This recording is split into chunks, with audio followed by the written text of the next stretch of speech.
NTA की एक बार फिर किरकिरी हुई है। एनटीए को यूजीसी नेट के 3 विषयों की परीक्षा रद्द करनी पड़ी है। वहीं अब इस पर सियासत भी शुरू हो गई है। राहुल गांधी ने यूजीसी नेट के 3 परीक्षाएं रद्द होने पर मोदी सरकार पर निशाना साधा है।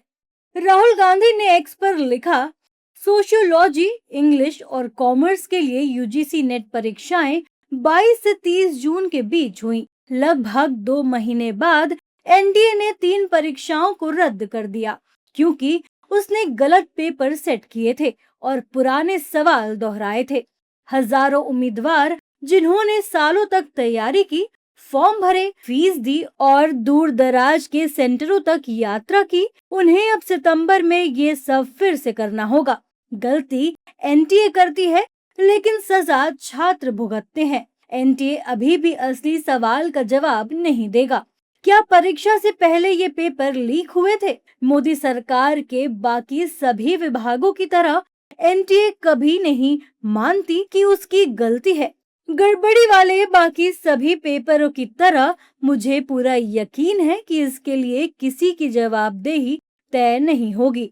धर्मेंद्र प्रधान का इस्तीफा पहला कदम था, आखिरी नहीं। एनटीए के नेतृत्व की भी जवाबदेही तय होनी चाहिए। नेता प्रतिपक्ष राहुल गांधी केंद्र सरकार पर भड़क रहे हैं। वहीं कांग्रेस और बीजेपी नेताओं में जुबानी जंग भी शुरू हो चुकी है। देखिए, एनटीए के ऊपर लगातार सवाल उठ रहे हैं और इन सवालों के बावजूद चूंकि एनटीए के अंदर जो इन्होंने 47 लोग निकाले थे वो संविदा पे रखे हुए लोग थे। इतने बड़े संस्थान को उसकी विश्वसनीयता क्या रह जाएगी जिसको आप ठेके पे चला रहे हो। तो राहुल जी का जो सवाल है वो वाजिब है और देश का नौजवान इसी से परेशान है। ऐसी जानकारी आई है कि कुछ परीक्षाओं में कुछ दिक्कत थी, कुछ गड़बड़ी हुई है, उसके चलते हुए परीक्षाएं दोबारा हो रही हैं।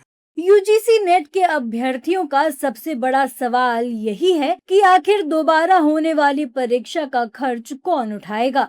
एनटीए ऑफिस के बाहर दिल्ली पुलिस और अर्धसैनिक बलों के जवान तैनात कर दिए गए हैं। वहीं एनटीए ने दोबारा परीक्षा की तारीखें भी जारी कर दी हैं।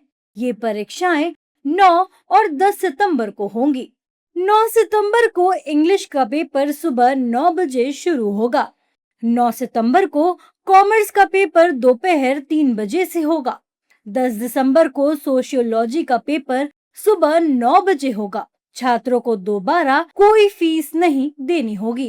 कई अभ्यर्थियों का कहना है कि उनको एनटीए की गलती का खामियाजा भुगतना पड़ेगा। अब देखना होगा कि सरकार एनटीए पर क्या एक्शन लेती है।